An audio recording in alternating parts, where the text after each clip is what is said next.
तो हम लोग Python for GIS and data analysis इसको आगे कंटिन्यू कर रहे हैं और हमने लास्ट चैप्टर में वेरिएबल्स पढ़ा था। आज हम लोग डेटा टाइप्स पढ़ रहे हैं। हम लोग यहाँ पे आइडल ओपन कर लेंगे जो डिफ़ॉल्ट पाइथन का इंस्टॉलेशन है और आइडल में ही जैसा आपको पता है पाइथन हम रन कर सकते हैं, टेस्ट कर सकते हैं। ये आइडल का शेल है। नाउ डेटा टाइप होते क्या है, हमने ऑब्वियसली इनके बारे में कल भी काफ़ी कुछ डिस्कस किया, मगर आज स्पेसिफिकली इस पे बात करेंगे। पाइथन या किसी भी प्रोग्रामिंग लैंग्वेज में जो डेटा टाइप होते हैं, they represent the kind of data a variable can store. Okay, simply कि किस टाइप का डेटा वेरिएबल स्टोर कर सकता है। हम लोग आगे डेटा सेट्स के साथ डील करने वाले हैं।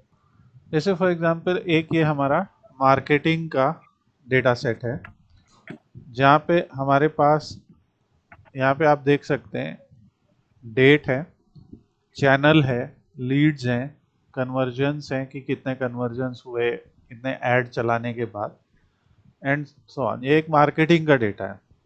तो इसमें आप देख सकते हैं जैसे ये कन्वर्जन्स है या फिर लीड्स हैं या फिर रिवेन्यू है, ये एक इंटीजर वैल्यू है। यहाँ पे डेट है, ये इसका जो डेटा टाइप है वो डेट टाइम है। ये जो चैनल है ये एक स्ट्रिंग वैल्यू है, टेक्स्ट है। ठीक है। तो इवन अगर हम सिंपल से एक्सेल में भी देखें तो ये जो यहाँ पे टैब होते हैं ना, नंबर, या यहाँ पे जो टैब होता है यहाँ पे आपको दिखता है कि एक्सेल किस किस टाइप के डेटा टाइप या उनके फॉर्मेट्स को सपोर्ट करता है। जैसे इसमें टाइम है, short date, long date, currency, number, general, text, scientific, fraction, इस टाइप का ये सपोर्ट करता है डेटा। तो ये एक्सेल है। जब हम आगे एसक्यूएल पढ़ेंगे तो अगर हम पढ़ेंगे तो उसमें हम एसक्यूएल का देखेंगे कि क्या होता है। जब आर पढ़ेंगे तो आर में भी इसी टाइप से आएगा। तो हर एक प्रोग्रामिंग लैंग्वेज का एक अलग अपना जो है डेटा टाइप का सेट होता है और वो हम लोग जो है देखते हैं। तो ये एक्सेल हो गया। तो इसी तरीके से पाइथन में जो पहला डेटा टाइप का जो कैटेगरी है वो है न्यूमेरिक टाइप्स। ओके, यानी कि सारे नंबर्स, जिसमें हमारे पास तीन तरीके के नंबर्स होते हैं, इंटीजर, फ्लोट और कॉम्प्लेक्स, जिनको हमने कल भी डिस्कस किया था और आज एग्जाम्पल लेते हैं। मान लीजिए हमने लिखा, जैसे आप एक सर्वे कर रहे हैं, सर्वे करते टाइम आपने किसी से पूछा आपकी एज क्या है, तो उसने आंसर दिया 23, 24, जो भी। तो वो एक वैल्यू जो सेव हुई उस वेरिएबल में, एज नाम के वेरिएबल में, इसका डेटा टाइप जो है अगर हम पता करेंगे तो ये कहलाएगा इंटीजर। अगर हम कहेंगे टाइप ऑफ एज क्या है, इंटीजर। ठीक है। नेक्स्ट है, अगर इसी तरीके से आपने पूछा कि सैलरी कितनी है और किसी ने कहा कि 0.77 समथिंग, इस तरीके से मेंशन किया, और अगर हम कहते हैं कि टाइप ऑफ सैलरी क्या है तो आउटपुट आएगा क्लास फ्लोट। ठीक है। जैसे मान लीजिए हमने कोई नंबर लिया जिसमें लिखा है कि 5+7J, तो जहाँ पे 5 इस नंबर का रियल पार्ट है और 7 इसका इमेजिनरी पार्ट है। अब अगर हम कहते हैं कि टाइप ऑफ ए क्या है तो ये आंसर आएगा कॉम्प्लेक्स। ठीक है। तो ये हमारे तीन नंबर्स होते हैं पाइथन में, जिसमें आप इंटीजर, इंटीजर वैल्यूज पॉजिटिव और नेगेटिव दोनों होती हैं। जैसे अगर हमने लिखा x इज इक्वल टू -78 और इससे पूछा कि टाइप क्या है, टाइप ऑफ x क्या है, तो वो बताएगा इंटीजर।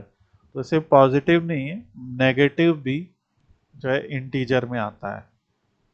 एक और एग्जांपल जो हम लोग ने कल भी कवर किया था कि कुछ नंबर, जब नंबर बहुत बड़े हो जाते हैं तो उनको लिखने के लिए, जैसे हमने कहा b is equal to 3E8। ठीक है। तो अब अगर हम b को प्रिंट करते हैं तो यहाँ पे आप देख सकते हैं 3 × 10⁸ हो जाता है, ठीक है। वो 3 4 5 6 7 8, तो ये शॉर्ट फॉर्म होता है लिखने का। अगर हमने लिखा b = 3e−8 ऐसा लिख दिया, तो इसका क्या, अगर हम b को प्रिंट करते हैं तो ये वही लिख के दिखा रहा है, पर ये एक्चुअली में क्या है, ये 3 × 10⁻⁻8 है, ठीक है। काफी छोटा नंबर हो गया। तो अगर बहुत बड़े नंबर को रिप्रेजेंट करना है तो e की पावर पॉजिटिव रहती है, वहाँ प्लस नहीं लिखते हैं। और छोटे नंबर को रिप्रेजेंट करना, बहुत छोटे, जैसे हम कहते हैं माइक्रोमीटर, माइक्रो सेकेंड, मिली सेकेंड, नैनो सेकेंड, इस टाइप की चीज़ों को हमें रिप्रेजेंट करना होगा, तो हम वहाँ पे 3e−8−10 जो भी उसकी पावर है, जितने भी नंबर ऑफ डेसिमल प्लेसेस है उसमें ले जाएंगे। तो जैसे चार्ज ऑन एन इलेक्ट्रॉन और समथिंग आप कूलम्स में अगर देते हैं तो वहाँ पे भी इस तरीके का यूज होता है। तो ये हमारा हो जाता है एक चीज। नाउ अगला जो डेटा टाइप है इंपॉर्टेंट, वो है टेक्स्ट टाइप। ये एक कैटेगरी है, ठीक है। इसमें जो वैल्यूज स्टोर होती हैं वो स्ट्रिंग कहलाती हैं। स्ट्रिंग होती हैं सीक्वेंस ऑफ कैरेक्टर्स, ठीक है। तो जब हम स्ट्रिंग के बारे में बात करेंगे तो कुछ और इम्पोर्टेंट चीज़ें भी हैं। जैसे हमने यहाँ पे लिखा नेम = एलिस, मान लीजिए। अब नेम = एलिस जो है, अगर इसका हम टाइप पता करते कि टाइप ऑफ नेम क्या है, तो क्लास स्ट्रिंग बताता है, ठीक है। अगर हम, तो हमने अभी तक पाइथन के जो बिल्ट इन फंक्शंस पढ़े, जो हम पढ़ते चल रहे हैं बीच बीच में, एक हमने प्रिंट पढ़ा है, राइट, जहाँ पे हम किसी वैल्यू को प्रिंट कर सकते हैं। एक हमने टाइप पढ़ा है, फिर हमने ऐसे भी पढ़ा है str, int, जो कि टाइप कन्वर्जन या टाइप कास्टिंग के लिए है। पर एक और फंक्शन आज पढ़ते हैं, यह है len, यानी लेंथ का शॉर्ट फॉर्म है, ठीक है। Length name. तो लेंथ नेम अगर हम लिखते हैं तो आंसर आएगा 5। इसका मतलब ये हो रहा है कि ये जो कैरेक्टर है या ये जो स्ट्रिंग है, इसमें कितने नंबर ऑफ कैरेक्टर्स हैं, ठीक है। जब हम स्ट्रिंग वैल्यूज को यहाँ पे डिफाइन करते हैं, जैसे हमने मान लीजिए का स्टेटमेंट, या हमने कहा कोट =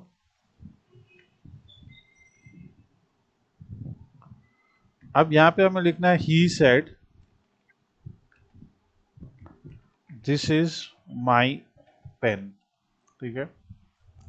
तो यूजुअली आप देखते हैं कि जो डायरेक्ट स्पीच होती है वो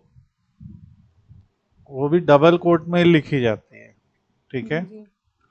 तो अब अगर हमें डबल कोट को एक डबल कोट के अंदर लिखना है, मान लीजिए ऐसे, और हमें आउटपुट में वो डबल कोट भी प्रिंट करना है। जैसे अगर हम नेम एलिस लिखते हैं, बिफोर दिस अगर हम नेम प्रिंट करते हैं, यहाँ पे सीधे हम कहते हैं प्रिंट नेम, तो सीधे एलिस प्रिंट हो जाता है। बट व्हाट इफ हम चाहते हैं कि एक कोट है, जैसे John Keats said a thing of beauty is a joy forever, ऐसा कुछ कोट है जॉन कीट्स का, तो वैसा कोई कोट है तो उसको प्रिंट करना है, ठीक है। He said this is my pen, ऐसा हमने एक दिया। तो अब अगर हम डबल कोट के अंदर डबल कोट लिखेंगे तो वो नहीं पॉसिबल है, क्योंकि उसे क्या लग रहा है कि ये यहीं पे शुरू होके यहीं ख़त्म हो गया, और फिर इसके आगे आपने इनवैलिड सिंटैक्स लिख दिया। तो स्ट्रिंग को डिनोट करने का एक और तरीका भी होता है कि आप उसे सिंगल कोट से स्टार्ट कर दें, क्योंकि ये जो डबल कोट है ये भी एक तरीके का स्पेशल कैरेक्टर है स्ट्रिंग के लिए।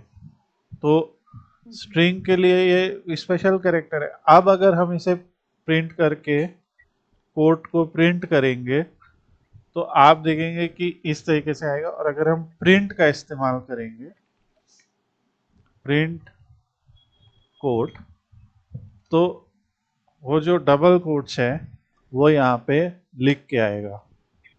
ठीक है, ओके।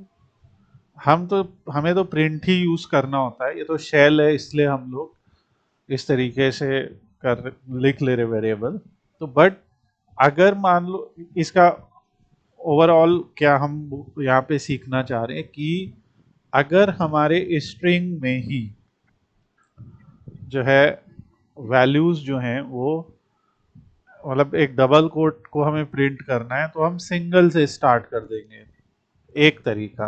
हम्म, एक और तरीका ट्राई करते हैं। हमने कहा कोड इज इक्वल टू, आपकी बार ऐसा हमने 2 बार डबल कोट लगा रखा है, पर एक बार हम उसको ऐसे फॉरवर्ड स्लैश के साथ लगा देते हैं। ये आपके हमने उसके पहले एक फॉरवर्ड स्लैश लगा दिया, सॉरी बैकवर्ड स्लैश। ठीक है, तो अभी जैसे ये क्या हुआ कि अगर क्या अब यहाँ पे 2-3 चीजें हो सकती हैं कि क्या वो बैक स्लैश को भी प्रिंट कर देगा। ठीक है, कि क्या करेगा। तो अब हम प्रिंट कोट लिखते हैं तो देखते हैं क्या होता है, क्योंकि हमने यहाँ भी दो दो कोट लगाए, यहाँ भी अभी भी देखिए कोट प्रिंट हो गया। ठीक है, तो अगर अगर इसे इस्केप करना कहेंगे कि पाइथन में जो बैक स्लैश है वो एक स्पेशल कंट्रोल कैरेक्टर है, आप कहीं नोट कर लेंगे इसको, बैक स्लैश। ओके। और ये कोड मैं पूरा भेज भी दूंगा, जो क्योंकि कमेंट्स भी आपके जी पास आ जी। जाएगा। इज अ स्पेशल, ठीक है, कंट्रोल कैरेक्टर, इसको हम कंट्रोल कैरेक्टर, और ये वाह कंट्रोल कैरेक्टर है जिसको यूज करते हैं एस्केप कैरेक्टर के तौर पे, एस्केप कैरेक्टर। ठीक है, ये इसकी परिभाषा है। कैरेक्टर स्पेलिंग आप सही कर लीजिए। ये यूज होता है स्ट्रिंग से to alter how subsequent characters are interpreted and as a line continuation character to break long lines। अभी हम उस पर भी बात करेंगे। जैसे अगर हम सिर्फ इसको यूज करते हैं जैसे बैक स्लैश अपोस्ट्रॉफी या बैक स्लैश डबल कोट, तो ये एस्केप कर देता है quotation marks, so you can include them inside a string. ठीक है, मतलब अगर हमने बिना उसके 2 बार लिखा था तो पाइथन उसे हम्म, कंसिडर कर रहा था और सोच रहा था कि ये यहीं शुरू होके यहीं बंद हो गया। पर अगर ये लिखा इसके पीछे बैकस्लैश लगा दिया तो अब ये सोच रहा है कि ये एस्केप हो गया। ठीक है, ये एस्केप हो गया, जी। ये वाला भी एस्केप हो गया, तो अब ये स्ट्रिंग के अंदर यूज हो सकता है। तो एक तरीका क्या है कि अगर डबल कोट्स को प्रिंट करना ही करना है तो सिंगल कोट के साथ प्रिंट कर दो। और अगर डबल कोट को नहीं प्रिंट करना है, मतलब अब दूसरा तरीका है ये। अभी मान लीजिए कोई एक कोट मान लो कुछ ये है, क्यू लिखते हैं, ही सेड, ये भी कोट है क्योंकि डायरेक्ट स्पीच है, दिस इज रमेश's पेन, है ना। तो अब अगर जी। हम इधर सिंगल कोट लगाते हैं तो वो सोचेगा यहाँ बंद हो जा रहा है, हम्म, राइट। और अगर हम जी डबल कोट लगाते हैं तो वो सोच रहा है यही बंद हो जा रहा है, ये ब्लैक हो जा रहा है ना। तो जी। जी। इसका तरीका क्या है, जहां जहां पे मतलब आपको क्या क्या प्रिंट करना है आउटपुट में, हमें ये वाला कोड चाहिए, ये अपोस्ट्रॉफी चाहिए, और ये भी चाहिए। चाहिए। जी। तो जो जो चाहिए उसके पहले ऐसे एस्केप के लिए ये लगा देते हैं। और अगर अब हम कहते हैं प्रिंट क्यू, तो ये प्रॉपर एक डायरेक्ट स्पीच की तरीके से आउटपुट आ जाएगा। ठीक है। ओके। अब एक और स्ट्रिंग लेते हैं।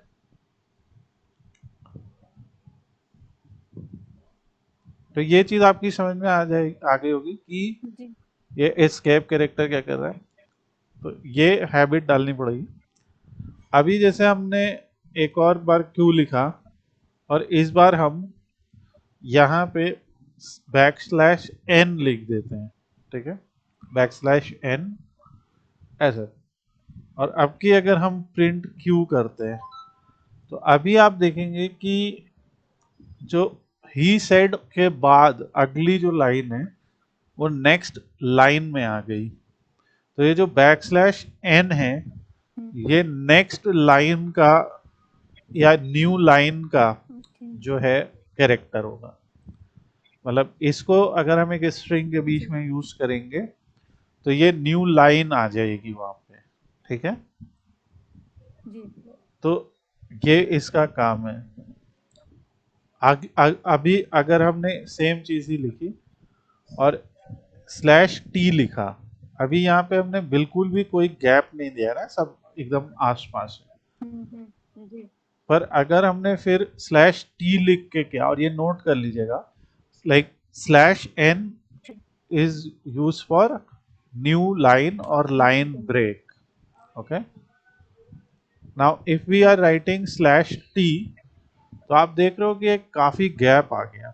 ये टैब है, जो जब आप कीबोर्ड में ओके। टैब प्रेस कर देते हो, जी जी तो वो है ये। तो ये स्लैश टी है। Okay, T means tab. पर अब मेन सवाल आ जाएगा कि जब ये इतनी सब चीजें कर रहा है, तो अगर मान लो कहीं हमें स्लैश ही प्रिंट करना हो तो क्या करेंगे। मान लो हमें जैसे सिर्फ स्लैश प्रिंट करना है, तो हमने क्यू ये तो लिख दिया, राइट। प्रिंट क्यू करते हैं, तो वो सीधा सीधा स्लैश जो है वो प्रिंट हो जाएगा, अगर आपने उसको किसी और चीज के साथ नहीं किया। या फिर एक आप अगर ऐसे लिख देते हैं, दो बार बैक स्लैश। ठीक है, जी दो बार बैक स्लैश लिख देते हैं, तो वो एक ही बार प्रिंट करेगा। ये ज़्यादा सेफ तरीका है कि जब हमें आउटपुट में बैकस्लैश को ही प्रिंट करना हो। ठीक है। जी तो ये सारी जो चीज़ है ये स्ट्रिंग के बारे में है। तो ये अभी इतना ही नहीं, और भी है। अभी जैसे पूरा मान लो एक पूरा एक पैराग्राफ है, ऐसा एक पैराग्राफ है। ठीक है। अब हमें इस पैराग्राफ को ही पूरा प्रिंट करना है। तो अगर हम डबल कोट में ये लिख देंगे, तो आप देख रहे हैं कि ये सब नीला पीला हो जा रहा है, जो जी कि एक एरर है, राइट। कि ओके। ये नहीं समझ पा रहा ना उसको, कई लाइन है। जी तो जब हमें मल्टीपल लाइन की स्ट्रिंग करनी है, तो हम तीन कोट्स यूज कर लेंगे, तीन अपॉस्ट्रोफी या थ्री सिंगल कोट्स। ठीक है। ओके। जी और जहां जहां हमें लाइन ब्रेक देना है, वहां स्लैश एन स्लैश एन ऐसे दे देंगे। जी अब अगर हमें प्रिंट पैरा करना है, प्रिंट पैरा, तो अब आप देखेंगे जैसा वहां पे लाइन ब्रेक था, वैसा लाइन ब्रेक के साथ यहाँ पे जैसा यहाँ पे लिखा था, वैसा जी जी तरह। तो जो और टैब वगैरह भी है, तो वो तो गैप था, तो वो गैप है। तो ये गैप वो इंडेंटेशन बोलते हैं, जो हम आगे समझेंगे। बट आप देख सकते हैं कि किस तरीके से वैसे का वैसा ही प्रिंट हुआ। जी अगर हम स्लैश एन नहीं लगाए, लेट से कि हम नहीं लगाते, क्योंकि उस स्ट्रिंग में ऑलरेडी एक लाइन गैप है, और हम फिर प्रिंट पैरा करते हैं, तो वो उतनी ही लाइन गैप के साथ आएगा। यहाँ पे डिफरेंस क्या है, स्लैश एन की वजह से एक एडिशनल लाइन गैप आ गया है यहाँ पे, ओके। और यहाँ स्लैश एन नहीं लगा है, तो जैसे ही हमने स्ट्रिंग कॉपी की थी वही स्टाइलिंग कॉपी होके प्रिंट हो प्रिंट गई। होता है। जी अगर हमें इसके बीच में मान लो कोई वेरिएबल दिखाना है, ट्राई करते हैं, जैसे नेम दिखाना है, जी तो हम यहाँ पे कहीं पे 3 बंद करके प्लस नेम, क्योंकि नेम भी स्ट्रिंग है, फिर प्लस जी। और फिर 3 चालू, ओके। ये चीज समझ में आ रही। जी जी कॉन्केटिनेशन, पहले 3 जी से चालू किया, 3 पे खत्म, एक हम्म, स्ट्रिंग, फिर उसके साथ जो वेरिएबल स्ट्रिंग जोड़ी, फिर उसके साथ ये ये एक इजी तरीका है। आगे और भी हम लोग थोड़ी कॉम्प्लेक्स चीजें भी पढ़ेंगे, लेकिन ये अभी आसान। प्रिंट पैरा, अभी यहाँ देख रहे हैं, ये एलिस आ गया, एलिस। जी तो भले वो कुछ मतलब नहीं निकल रहा है, मगर हम सिर्फ यहाँ पे ये देख रहे हैं जी कि, तो इससे ये समझ में आ रहा है कि मान लो हमने बहुत सारा कैलकुलेशन किया, मान लो हमने बहुत सारा जो है चीज़ों को फॉर्मूला लगाया, ये क्या हो गया, तो हमारे कुछ आउटपुट्स वेरिएबल में हैं, और बाकी हमारे पास स्टेटमेंट है पूरा हमारा, तो उस स्टेटमेंट में हम आउटपुट दिखाना चाहते हैं, ठीक है, तो वहाँ पे ये ज़रूर काम आएगा। या मान लीजिए यहीं से हम सभी अलग अलग रिकॉर्ड्स को पढ़ रहे हैं, अभी यहाँ पे हम sum of revenue, average conversion rate, total ad spend, number of conversion, ये सब कैलकुलेट करते हैं मान लीजिए, तो कहीं ना कहीं वो फॉर्मूले यहाँ पे बीच में लाए, और एक स्टेटमेंट करके दिखाना है कि after running the ads for जितने 361 days for different channels, total number of leads that were generated are, और फिर उसका calculation, total number of G G convergences that are, फिर उसका, तो ये बीच बीच में स्टेटमेंट में वो आएगा, ठीक है, मुझे बस ओके। ये, सो ये स्ट्रिंग है। नाउ स्ट्रिंग में आगे हम लोग जब स्ट्रिंग में और भी बातें करेंगे, तो जैसे नेम क्या है, हमें पता है नेम जो है वो एक स्ट्रिंग डेटा है जो हमने स्टोर किया है। किसी भी वेरिएबल के आगे अगर आप यहाँ पे डॉट प्रेस करते हैं, ठीक है, तो आप देखेंगे यहाँ पे जी बहुत सारे मेथड्स ओपन हो जा रहे हैं, ये हिंट्स है बेसिकली।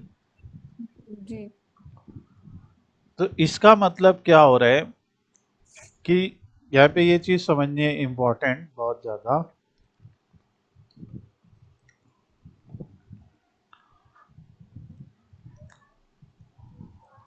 हम पहले एक जनरल एग्जांपल से बात करते हैं, जैसे मान लो कार एक क्लास है, ठीक है, जी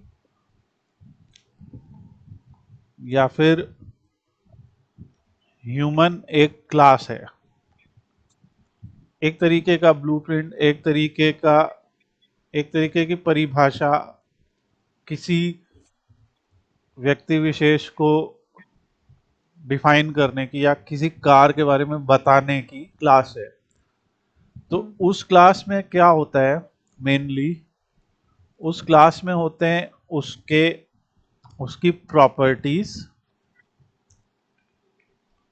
ठीक है, जी और उसके मेथड्स। ये इंपॉर्टेंट चीज है, ये आपको थोड़ी सी पहली बार में थोड़ा सा लगेगा कि क्या है, बट समझ में आएगा अभी जब हम उदाहरण भरेंगे। तो ये प्रॉपर्टीज या मेथड्स है, इसको अगर हम यहाँ पे ले लेते हैं, ये दोनों में होंगे। हम्म, कार की जैसे प्रॉपर्टीज क्या होते हैं, जब आप कार खरीदने जाते हैं आप उसका कलर देखते हैं, उसका मेक देखते जी हैं, कि होंडा की है कि निसान की है कि सुजुकी की है। फिर उसका ईयर होता है कि कौन से ईयर ऑफ मैन्युफैक्चरिंग है या मॉडल कौन सा है। जी जैसे कलर है ब्लैक, मेक है Amaze, oh sorry Honda, year है लेट्स से 2026, मॉडल है Amaze, Amaze as whatever. जी जी तो ये उसका इस तरीके से तो आप डिफाइन करेंगे, राइट। इसके मेथड क्या है, जैसे ब्रेक, एक्सेलरेट, हम्म, और म्यूजिक ऑन, ऐसे कुछ मेथड्स होंगे ना उसमें कि जब आप जी पैडल प्रेस कर रहे हैं तो ब्रेक लग रहा है, एक्सेलरेट हो रही है, म्यूजिक ऑन हो रहा है, स्टार्ट हो रही है, जी कुछ कुछ इस तरीके से समझ में आ रहा होगा कि क्या। तो अगर हम बेसिकली कहते हैं कि कार डॉट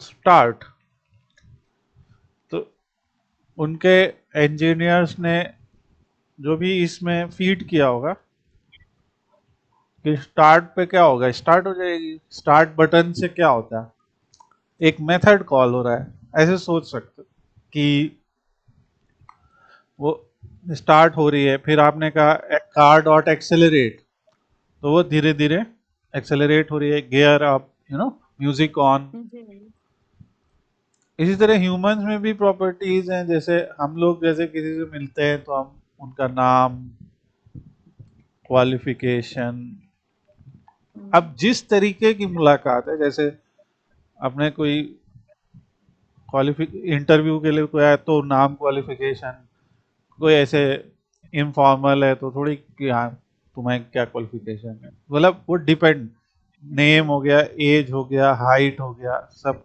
यही तो होता है ना, जी जी कि एज क्या है, हाइट क्या है, और यहीं से ही डेटा निकल रहा है अगर आप सोचें तो।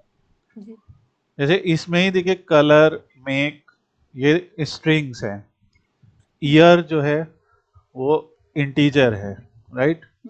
अभी जी यहीं पे एक और प्रॉपर्टी देते हैं, माइलेज कितना देती है, तो तो जैसे 17.2, तो वो क्या हो गया, फ्लोट हो गया। फ्लोट हो जाएगा तो कोई पूछता है व्हाट इज डेटा, यही डेटा है जो प्रॉपर्टीज है किसी ऑब्जेक्ट की। जब हम डेटा एनालिसिस पढ़ रहे हैं तो यही डेटा है, राइट। जी तो किसी भी क्लास में ये, अब ह्यूमन में मेथड क्या है, walk, eat, whatever, hands up, hands down, जो भी मेथड, ऐसे हजारों प्रॉपर्टीज हैं, हजारों मेथड्स हैं। तो जब हम प्रोग्रामिंग की बात करते हैं तो प्रोग्रामिंग में हमारे पास फाइनाइट नंबर ऑफ प्रॉपर्टीज होती हैं और मेथड्स होते हैं। तो इसी तरीके से अगर हम कहते हैं कि एलिस जो है वो एक ऑब्जेक्ट है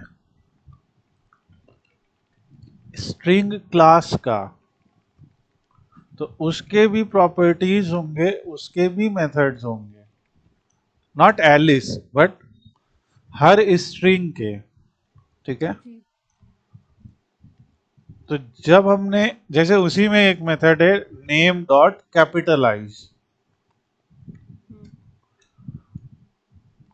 ठीक है। अगर मान लो नेम ऐसे लिखा है एलिस, और हम फिर कहते हैं नेम डॉट कैपिटलाइज, तो वो ए जी कैपिटल हो जाएगा। अगर हम कहते हैं नेम डॉट, हम ये आज पढ़ नहीं रहे, ये सिर्फ आगे की चीज है। जी जी जैसे हम कहते हैं name dot count, L,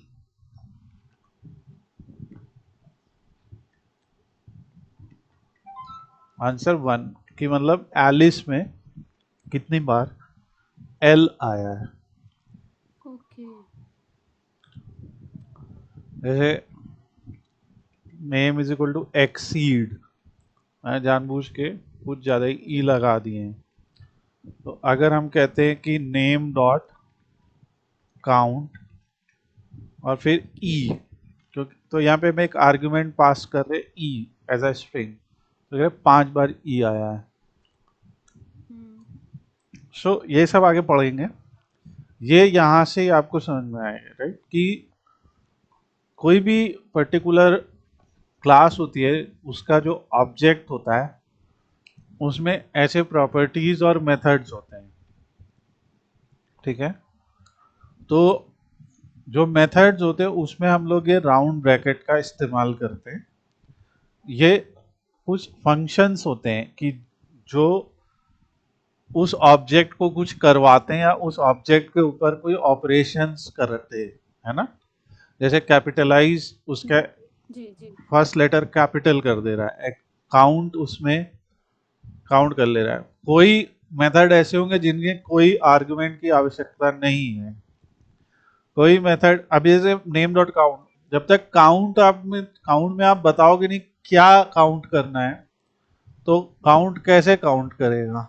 are you getting this? जी जी तो जी कुछ मेथड ऐसे हैं जिन्हें एक चाहिए, कुछ ऐसे होंगे जिन्हें 2 या 3 या 4 आर्गुमेंट्स चाहिए, ठीक है, जो हम आगे जी पढ़ेंगे।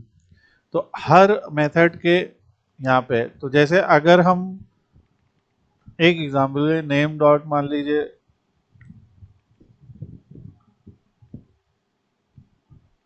इंडेक्स लिखते हैं, तो यहाँ पे देखो क्या कह रहा है, सब, मतलब ये बोल रहा है कि इंडेक्स में सब स्ट्रिंग का। तो जैसे हम कहते हैं कि इंडेक्स एक्स, अभी ध्यान से समझना क्या होगा। तो ये कह रहा है 1, इसका मतलब ये है, ये जो एक्सीड है जी इसमें एक्स की पोजीशन 1 है, ओके 0। तो ये कैसे चलता है, वैसे यहाँ पे अगर एक्सीड लिखा है तो इसको जी ब्रेक कर लेते हैं। तो स्ट्रिंग जो होती है, क्योंकि हम डेटा टाइप के बारे में पढ़ रहे हैं, तो स्ट्रिंग में हर एलिमेंट का एक इंडेक्स होता है, यानी पोजीशन। पोजीशन जैसे ई जो है वो 0 पे है, एक्स 1 पे है, ठीक है। तो सी क्या होगा, 2 2 हो जाएगा, ठीक है। बस इसी तरीके से फिर ये वाला ई, ये वाला ई, ये वाला ई, ये वाला ई, सब 3 4 5 6 7 ऐसा, ओके। जी तो ये इंडेक्स मेथड क्या कर रहा है, जब हमने इसे कहा कि नेम डॉट इंडेक्स एक्स, तो वो हमें एक्स की पोजीशन बता रहा है कि ये 1 पे है। अगर हम कहते नेम डॉट इंडेक्स सी या डी, तो वो 7 या 8 बताएगा, 7, ठीक है। और सर नहीं ई लिखा तो ई लिखा तो वो बताएगा पहले बताएगा 0, ठीक है, क्योंकि जी सबसे पहले ही उसे मिल जा रहा है। जी फिर हमने कहा अब तुम ऐसा करो, 1 से शुरू करो। तो ये वो वाला आर्गुमेंट है, अगर यहाँ ध्यान से आप देखोगे कि सब, फिर कह रहा है स्टार्ट और एंड, मतलब ओके हमने कहा कि ई का बताओ पर 1 से चालू करो, ओके तो वो 3 पे आएगा। तो पहला 0 1 2 3। 3 जी अब तो यहाँ सर क्या पे वो सारे ईज की वैल्यू एक साथ दे सकता है, जैसे ई 0 पे भी है, हाँ हाँ दे वन सकता है, पे भी उसके लिए हम जी लोग आगे लूप पढ़ेंगे। ओके मतलब उसके लिए हम लोग अपने फंक्शंस बनाना, मेथड बनाना पड़ेंगे।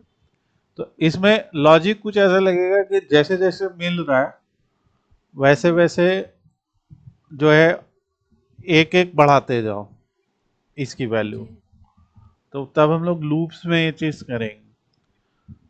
ओके आज हम लोग एक बेसिक लेवल पे सिर्फ एक ओवरव्यू ले रहे हैं चीजों का, कि जी क्या यहाँ पे आपको जो याद रख, भले ही आप ये सब नहीं याद रखें, कि काउंट, इंडेक्स, ये वो, क्योंकि हम लोग एक स्ट्रिंग पे अलग से चैप्टर है, जैसे आप यहाँ पे देख सकते हैं ओके। स्ट्रिंग्स पे एक अलग से चैप्टर है, जी या काफी कुछ हम आज भी डिस्कस करें। तो धीरे धीरे जब हम लोग इन चीजों को डिस्कस करेंगे, जब लूप्स वगैरह आप पढ़ लेंगे, तो ये लॉजिक आप खुद भी लिख पाएंगे।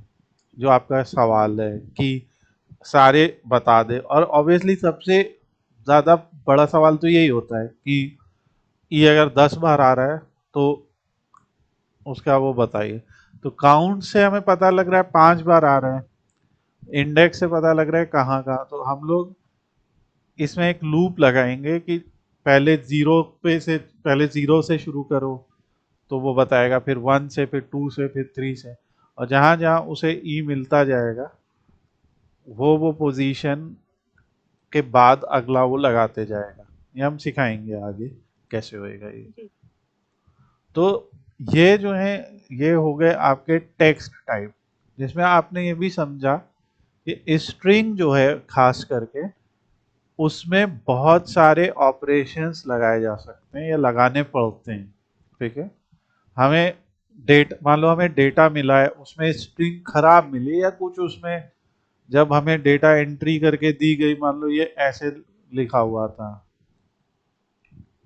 ऐसे कुछ लिखा था, राइट, जी।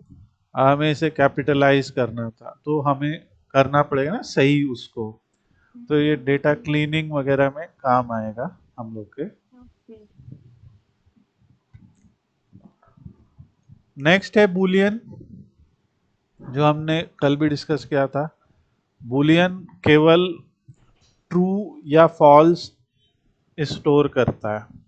ठीक है, जी। जैसे is valid equal to true. अब यहाँ इंपॉर्टेंट बात, अगर हम प्रिंट इज वैलिड करते हैं तो क्या प्रिंट होगा आपके हिसाब से?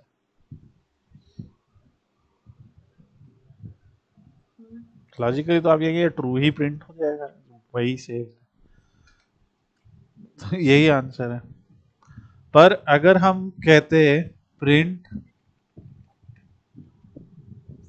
4 प्लस इज वैलिड, है ये बहुत ही बकवास सी चीज, लेकिन अगर हम कहते हैं 4 प्लस, अब आपके हिसाब से इसका क्या आंसर होगा? एरर आएगा कि क्या होएगा इसका? सर शायद एरर आएगा। ये 5 कर दें ये थोड़े पाइथन की अपनी हिसाब किताब है। तो ये 5 फाइव क्यों है। हुआ? जो जी। जो ट्रू है, जी। अगर हम इंट ऑफ ट्रू लिखते हैं तो ये 1 होता है। ओके, वो फॉल्स का जीरो और ट्रू का वन कर रहा है। हाँ, तो अगर हम इंट ऑफ ओके। फॉल्स करेंगे तो ये 0। जीरो आ जाए। ओके। तो ये जो बुलियन डेटा टाइप होते हैं, ये ऐसे बाइनरी के तरह से भी, 0 जी और जी। 1, जी तो जी। ये उसका आंसर है। ठीक है, तो जब भी हम कभी, अगर इसको हम किसी उसमें लिखना चाहते हैं तो ये 1 का काम करता है, मतलब कुछ भी जो ट्रू है वो 1 है, और बने। जी। जो फॉल्स है वो 0 है। जी। तो ये जो है हमारे बुलियन डेटा टाइप है। नेक्स्ट, ये सारे हम लोग के स्पेशल चैप्टर्स भी रहेंगे, जैसे आप देख रहे हैं लिस्ट, टपल, सेट।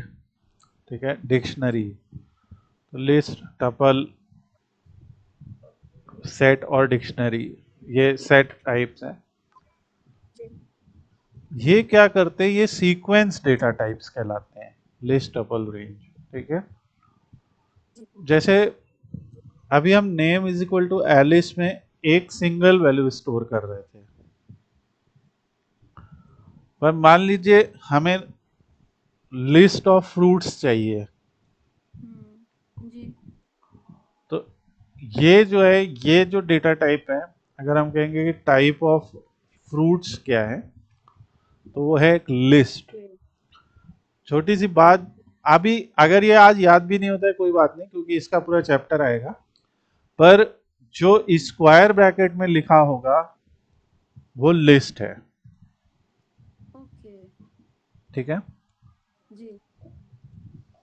अभी हम जैसे लेन ऑफ फ्रूट्स लिखते हैं, अभी हमने देखा था कि लेंथ बताता है, तो लेन ऑफ फ्रूट्स 3 बता रहा है कि ये इस लिस्ट के अंदर 3 एलिमेंट है। जी। ठीक है, जी। अगर इसी जगह हम पेरेंथेसिस या राउंड ब्रैकेट का इस्तेमाल करते हैं सेम, जी। और कहते हैं अब इसका टाइप बताओ, तो वो कहेगा ये टपल है, क्योंकि इस तरीके से पाइथन में ये सीक्वेंस सेव होते हैं। ठीक है, क्योंकि जो लिस्ट है और टपल है इनकी प्रॉपर्टीज बिल्कुल अलग अलग हैं। ठीक है, जो हम पढ़ेंगे आगे। ओके। आज आपको सिर्फ इतना समझाया जा रहा है कि हमें किन किन डेटा टाइप से हमारा पाला पड़ने वाला है आगे आगे आने वाले चैप्टर्स में। और अगर इसी की तरह से हमने मतलब सेम चीज में हमने करली ब्रैकेट का इस्तेमाल कर लिया,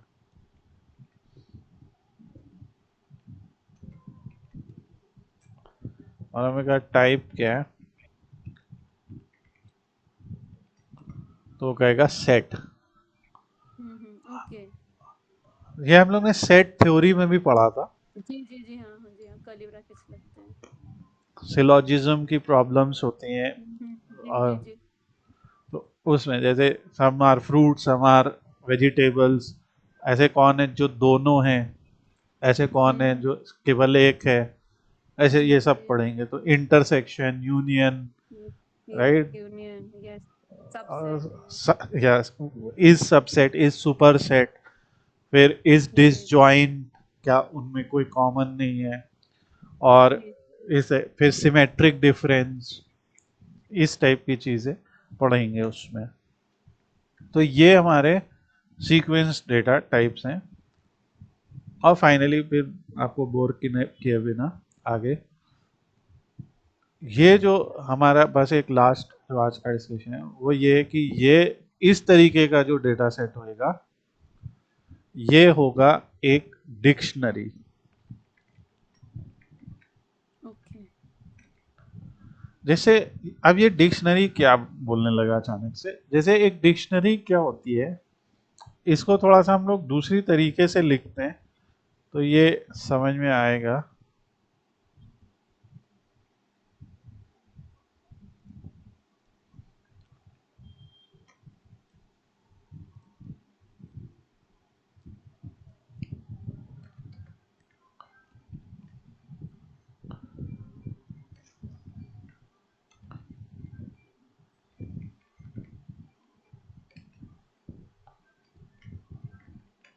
ऐसा मान लो लिखा है, ठीक है, जी।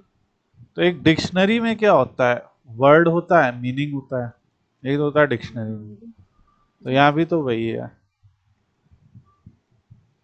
तो ये इस तरीके से, तो पर यहाँ पे इसे की कहते हैं और इसे वैल्यू कहते हैं। ओके। की का भी कुछ भी डेटा टाइप हो सकता है और वैल्यू का भी कुछ भी डेटा टाइप हो सकता है। यहाँ जैसे की एज है, वैल्यू इंटीजर है, की एक स्ट्रिंग। तो अगर हम इसको सेव कर लेते हैं, ठीक है, और हम फिर कहते हैं कि पर्सन डॉट एज, एरर, देखिए ये आगे जाके अगर हम इसको इस तरीके से लिखते हैं person age square okay. Bracket में, अभी ये थोड़ा कंफ्यूज करेगा, इसलिए जस्ट एज अ ओवरव्यू लेना है इसको। जी, जी। डोंट गेट कि ये समझ में नहीं आ रहा तो कोई बात नहीं, नहीं समझ में आ रहा, सिर्फ हम डेटा टाइप्स के बारे में आज बात करें ना कि पाइथन में क्या डेटा टाइप्स हम पढ़ने वाले। तो अभी पर्सन एज लिख दिया, अभी पर्सन नेम लिख देते हैं, तो ये, हुँ, तो बेसिकली ये भी वैसा ही कुछ नहीं बन गया कि हम एक क्लास बना रहे और उस क्लास की प्रॉपर्टीज डिफाइन कर दिए हमने 3, और जब हम उन प्रॉपर्टीज को कॉल कर रहे हैं तो उनकी वैल्यू उठ के आ रही है हमारे पास, जैसा अभी जी, हमने कुछ यहाँ पे किया था, राइट। जी, जी। अगर हम यहीं पे कहते हैं कि कार डॉट या कार स्क्वायर ब्रैकेट कलर ऐसा प्रिंट करें, तो क्या होगा, जो भी उस कार का कलर होगा वो आउटपुट में आ जी, जाएगा। जी। जी। ठीक है, तो अभी इतने पे रखेंगे। और सेट की तरीके से एक फ्रोजन सेट भी होता है, सेट जिसमें हम बदलाव कर सकते, फ्रोजन सेट जिसमें हम बदलाव नहीं कर सकते, नहीं कर सकते हैं। फ्रोजन। तो ये सब है। लिस्ट एक ऐसी लिस्ट जिसमें हम बदलाव कर सकते हैं, जैसे आप ग्रॉसरी खरीदने गए, तो आप ग्रॉसरी खरीदने गए तो वहां पे आप अपेंड करते जाते हैं आइटम्स। सबसे पहले जी। आपने चाय उठाई, फिर आपने बिस्किट उठाया, फिर आपने मिल्क उठाया, तो आप अपेंड करते जाते हैं। फिर आपको लगा नहीं यार बिस्कुट नहीं चाहिए, आपने हटा दिया, हटा। तो ये जो आपका कार्ट है, हम्म, जो डिजिटल भी आपने देखा होगा, ऐड टू कार्ट या ऐड टू विश लिस्ट हम करते हैं, जी जी जी। तो उसमें क्या हो रहा है, items are being appended to the cart list, ये तो हो रहा है एक एक करके। तो वो लिस्ट है। टपल क्या है, टपल इम्यूटेबल है, लाइक उसमें चेंज नहीं हो सकता है। जैसे अच्छा। प्लांक्स कांस्टेंट, अब प्लांक्स तो खैर वो तो एक अलग बात होगी, या जी कोऑर्डिनेट्स, जी। आपके केस में कोऑर्डिनेट, जैसे कोऑर्डिनेट्स ऑफ लखनऊ, या longitude and latitude of Lucknow, या तो किसी, या longitude and latitude of let's say Indira Nagar C block किसी एक जगह के, तो वो तो नहीं बदल जाएंगे। तो बदल जाएंगे जी कि जी आज सुबह जी। कोऑर्डिनेट ये है, कल दूसरे हो जाए। पर कोऑर्डिनेट्स लिखेंगे तो हम इसी फॉर्म में, जैसे एक्स मामा वाई के फॉर्म में। तो देर हम्म, आर सर्टेन आइटम्स जिनको हम स्टोर करते हैं पेयर्स में, या हो सकता है कुछ कोऑर्डिनेट्स हम, जैसे हम, अच्छा, जब हम मैप डिफाइन करते हैं, because we are talking about GIS, तो मैप में हम लैटिट्यूड लॉन्गिट्यूड और लेट्स से हम तो- एरिया भी स्पेसिफाई कर रहे हैं कि कितने किलोमीटर उस पॉइंट से, राइट, कि जी। हो सकता है ना कि हम हम्म। यहाँ पे मान लीजिए हमने कहा x is equal to 23.18 comma 80.19 comma 30। अब मुझे पता नहीं ये कहाँ का कोऑर्डिनेट है, तो ये हमने कुछ अंदाजा लगाया। तो इसमें लेकिन ये 30 क्या है, मान लो मेरी परिभाषा के हिसाब से ये 30 जो है वो इतने किलोमीटर का रेडियस है। तो वी आर बेसिकली सेइंग, मान लो कि ये हजरतगंज लखनऊ का है, मान लो, हम अभी वेरीफाई नहीं कर रहे, तो उस पॉइंट से 30 किलोमीटर के रेडियस के एरिया को मुझे सेलेक्ट करना है। तो जी। ऐसे हम टपल में उसे डिफाइन कर देंगे ओके। कुछ, और फिर इस कोऑर्डिनेट की वैल्यू को हम अपने मैप में यूज करेंगे। तो वो मैप हमें कुछ विजुअलाइजेशन दिखाएगा ना, गोला सा ऐसे बना के, कि हम्म। आएगा ठीक, जी जी, buffer buffer type. Buffer type में, ठीक है। जी तो वो चीज है, या कुछ भी हो सकता है, मतलब मैंने तो एक उदाहरण दिया। तो ये जो टपल जी। होता है, ये उन चीजों के लिए होता है जिनमें आप बदलाव नहीं करना चाहते, या एक उदाहरण जैसे कुछ यही है कि इम्यूटेबल, ठीक है, और ऑर्डर्ड होते हैं और इम्यूटेबल होते हैं। तो ये सारे हम लोग अब आने वाले चैप्टर्स में इनको पढ़ेंगे। और कास्टिंग हम लोगों ने पढ़ी है। कास्टिंग का मतलब आपको पता ही है कि जैसे हमें प्रिंट करना है एक इंटीजर को दो स्ट्रिंग्स के बीच में, तो हम क्या करेंगे, इंट हम्म, या एसटीआर का यूज कर लेंगे, तो हम उसको कर देंगे कन्वर्ट। कोई भी नंबर है, जैसे अच्छा अगर मान लो मैंने लिखा x की वैल्यू 6 है, तो कॉम्प्लेक्स ऑफ x क्या होगा, आपका गेस क्या है? कुछ ऑप्शंस हैं कि पहला ऑप्शन है एरर, हम्म। दूसरा ऑप्शन है 6, तीसरा ऑप्शन है 0, चौथा ऑप्शन है something else. Else? Something else सही जवाब है। इसका रियल पार्ट क्या है, ये खुद, 6 का रियल पार्ट क्या है, 6 खुद। इसका इमेजिनरी पार्ट क्या है, कुछ भी नहीं, नहीं। यानी 0j, हम्म। तो ये ऐसा हो ओके जाएगा। Okay okay. उसने उसको भी ब्रेक कर दिया एज अ कॉम्प्लेक्स हाँ, नंबर। तो उसने कहा 6 रियल प्लस 0 इमेजिनरी, ऐसा लिख दिया। हम्म। तो सही है, राइट। तो जी। ये हम लोगों का एक ओवरऑल है, और अभी हम ऐसे बहुत सारी चीज़ों पर डिस्कशन करते रहेंगे, और जो है आगे हम लोग स्ट्रिंग्स, ऑपरेटर्स, इन सब के बारे में पढ़ेंगे, फिर प्रोग्राम्स बनाएंगे, ठीक है। जी। सो जी। टिल देन इतना सब आप प्रैक्टिस करें, नेक्स्ट क्लास में आए, और ये वीडियो अभी आपको मिल जाएगा, जी। और see you in the next class. And whoever else is watching online, you can also ask your questions in the comment section. If you have any suggestions, you can give in the comment section. Thanks for watching this tutorial. See you in the next class.